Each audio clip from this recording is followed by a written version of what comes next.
Uthinte abaningi ophakela umthakathi umfokandaba ke phansi kwanongoma ke ethinta indaba kaJacob Zuma ke lapha ke owaziwa kakhulu ke njengoba wakwaba umongameli ke wakuleli waphinda wathinta indaba kaRamaphosa oyena mongameli osesihlalweni njengamanje waphinda wathinta indaba kaJulius Malema owaziwa kakhulu ke kwi-EFF.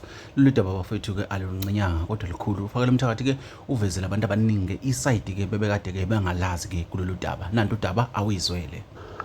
uRamaphosa wabusebenzisa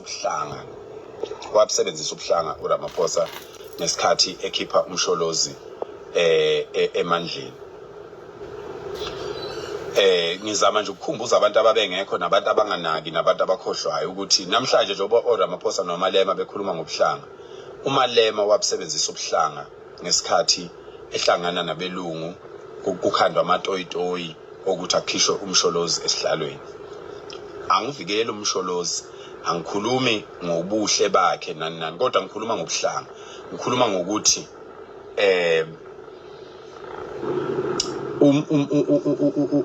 uRamaphosa ubukeke engenayo umeluleki. Wagcina ke ephumelele ke bamkhipha kumsholozi ngalendlela abamkhipha ngayo. Kwathi noma ubaba umsholozi ecela ukuthi hayi ngicela ninginike ithuba ngilungise izinto ezithile ngihambe ngiye kulamazwe angaphandle ngiyosho cela ukuthi ake ngehlele ngezansi ukuze uma kungena upresident olandelayo angene angaphazamiseki noma kungaphazamiseki inhlelo zokuqhubekela phambili zaseAfrika. Kwakuwumzulu wayesho njalo, kwangeyona uRamaphosa, kwangeyona uMalema, kwakuwuZuma, babuzuma owayethi ngicela ninginike ithutshana ngihambe ngiye kulamazwe angaphandle ala eAfrika ngiyothi izwe lami selicela ukuthi ake ngehle esikhundleni. Ngakho ke ngicela ukuthi nazi ukuthi kuzongena omunye upresident, ngicela ukuthi ke nibambisane naye. Wathi cha khohlwa ileyo nto soyiqalela kwethu phansi, phuma wena mzulu phuma. Kwakuwumzulu lokhu unobuhlanga umzulu, kwakunguye owayesho lokho. Phela mina niyazi nihlale nazi mina ukuthi ayikho ipolitiki engingayazi ya noma iliphi iqembu lapha eSouth Africa. Ngeke ngithi mina akube neqembu elilodwa eSouth Africa la seSouth Africa elizonakekela iSouth Africa kuphela labantu abamnyama bese ngingazi ukuthi kwenzakalani. Ngisho iEFF le ngiyazi iphendukezela. Ngazi amahlaza ayamabi mhla kwaqala mina ukukhuluma ngezinto ezenziwa iEFF. iEFF ngeke izithole ngisho esisodwa isihlalo eParliament ngoba thina sazi udoti wayo o serious. Sazi udoti kaMalema thina o serious. Kodwa umuntu mayengakasithinti asinandaba naye. So ke kuthe wayisebenzisa uRamaphosa lento yokuthi unaleli gama alisebenzisayo alifundiswe ngabelungu.